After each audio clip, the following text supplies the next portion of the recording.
And the U.S. is ramping up vaccination efforts as COVID-19 continues to claim lives across the country. Today, the federal government begins shipping out 1 million vaccine doses.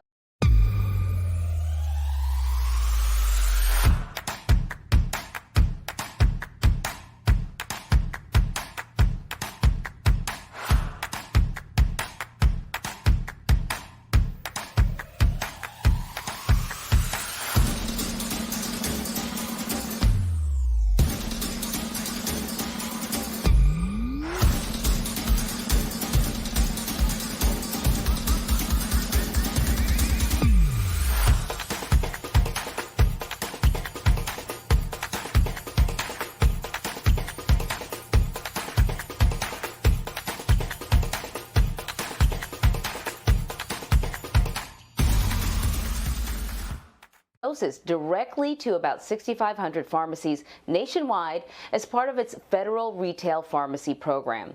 CBS News' Mireya Villarreal reports from Mobile, Alabama, a state with one of the worst distribution rates in the country.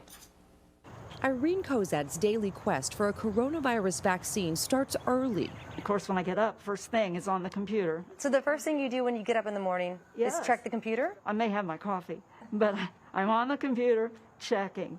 And I don't know how much more I can do. Kozad is desperate for the vaccine. She and her husband, Mark, both have underlying conditions. He has congestive heart failure, and she spent 2019 fighting colon cancer. After surgery and 12 rounds of chemo, she beat it. Then COVID hit. And I feel like I've lost 2 years of my life to things that were beyond my control. My husband and I, over the years, we were able to travel. He said one time, "Stick with me, baby, and I'll show you the world." And he did, and I really miss that. The 70-year-old's vaccination options are limited. She says the nearest mass vaccination site to the Owa Amusement Park complex is first come, first serve, with people sleeping in their cars overnight. Can you do that? I just couldn't do it, not with my husband and your health. And my health, yeah. Alabama ranks last among all 50 states in vaccinations per capita. Most health department vaccination sites are already booked through April. But the federal government is trying to expand access by directly shipping to pharmacies like Walmart. Micah Matthews is the Market Health and Wellness Director of this Walmart in Mobile. He says his store is already being flooded with calls. There are hospital options here, but with COVID, it's so much harder for the community to get to the doctor. And we're in a perfect proximity to help people that maybe couldn't have made it to one of the large clinics. Kozad lives more than an hour away from that Walmart. And for now, none of the stores around her are getting doses. How does that feel? Disheartening. It's almost like where I thought there was hope and light at the end of the tunnel. Now I'm getting depressed about it. Are you ready to give up? Yes and no. I mean, I've been through the cancer, so I'm a fighter.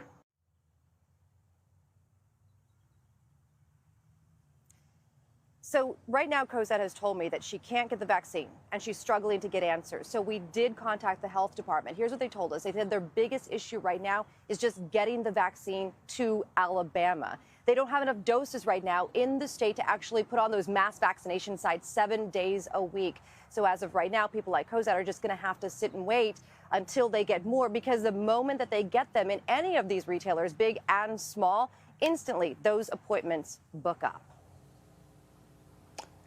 I can imagine. So, I was going to ask you, what is the problem in Alabama, and are other states seeing a similar problem? But it sounds like I'm hoping that is unique to Alabama, simply not being able to get access to enough vaccine, but maybe it's not. I think what we talked about is, yes, getting the vaccines here, that's the biggest issue, right? But there's also logistics in the background that we all know about. One example is Walmart put out their appointments just a few days ago when they realized that they were going to get the vaccines and when they were going to come in. And it crashed their site, right? So you have Walmart, this huge company that is having their site crashed, and this is their worldwide site crashed, because so many people are trying to get on and make those appointments, which is a good thing. We want people on these sites signing up for the vaccination. But I think we're also seeing that same logistical issue with state databases as well. You know, tracking the vaccine, tracking appointments.